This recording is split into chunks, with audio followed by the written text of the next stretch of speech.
বর্তমানে সাভারের একটি ভাইরাল জায়গা হচ্ছে সূর্যমুখী বাগান। তো সবাই দেখি ওখানে যাচ্ছে, ঘুরছে। আমরাও ভাবলাম একটু সূর্যমুখী বাগান থেকে ঘুরে আসি। তো কেমন আছো বন্ধুরা? আশা করি সবাই ভালো আছো। আমি আলহামদুলিল্লাহ অনেক ভালো আছি। আমরা আজকে যাব সূর্যমুখী বাগানে ঘুরতে। তো ফার্স্টে আমরা একটা রিক্সা নিয়ে নিয়েছি। আমরা থাকি হচ্ছে সাভারের ভাটপাড়াতে। ওখান থেকে একটা রিক্সা নিয়ে সোজা চলে গিয়েছিলাম সানফ্লাওয়ার গার্ডেনে। এই গার্ডেনের লোকেশনটা হচ্ছে নোয়াদ্দার মোড়, সিন্দুরিয়া, সাভারে। ভিডিওটা এডিট করে আজকে ছাড়ছি, কিন্তু আমরা চলে গিয়েছিলাম পয়লা ফাল্গুনে। তখন যাওয়াটাই আমাদের সবচেয়ে বড় ভুল হয়েছিল। এত পরিমাণ মানুষের ভিড় ছিল ওখানে, যা বলার মতো না। আমরা চলে গিয়েছিলাম বিকাল 3:30টার দিকে, তখনই যেয়ে দেখি এত পরিমাণ ভিড়। এরপরে এখানে সামনে যেতে টিকিট কাউন্টার ছিল, ওখান থেকে আমরা 2টা টিকিট কেটে নিয়েছি। এক একটা টিকিটের মূল্য ছিল 30 টাকা করে।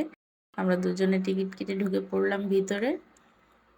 সামনে গিয়েই একটা ভাইয়া ওখানে বসেছিল, ওনার কাছে আবার টিকিট 2টা জমা দিয়ে তারপরে আমরা এন্ট্রি করেছি। এখানে শুনছিল কতক্ষণ থাকা যাবে, তো বলছিল 1 থেকে 1.5 ঘন্টার মতো থাকা যাবে। তো এতক্ষণ আমাদের কোনো প্রয়োজনই নেই থাকার, এত পরিমাণ মানুষ হয়েছিল, দেখে আমাদের অবস্থা খারাপ হয়ে গেছে। 3টা 4টা ফটোজন ছিল, কোথাও একটু চান্স পাইনি যে গিয়ে একটু ছবি তুলবো, ভিডিও করব। এত পরিমাণ মানুষের ভিড় ছিল, মানে তাই আর কিছু না পেরে আমি ফুলের ছবি তুলছিলাম, ভিডিও করছিলাম। কত সুন্দর করে সূর্যের দিকে মুখ করে চেয়ে আছে সূর্যমুখীগুলো, আর দেখতে অনেক সুন্দর লাগছিল।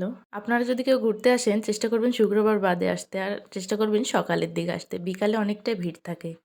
এইটা একটা ফুলের কলি, আর এখানে ফুলের থেকে মানুষই বেশি, এই জন্য আর আমরা কি আর করব।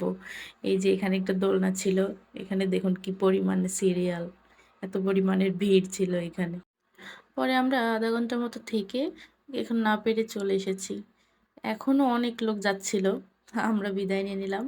সামনেই কিছু ফুচকা ঘর ছিল, এখান থেকে একটু ফুচকা খেয়ে নিলাম। এখানে আরো ফুচকা, চটপটি, পেঁয়াজু এগুলো পাওয়া যাচ্ছিল, আমরা একটা ফুচকা নিয়ে নিয়েছি।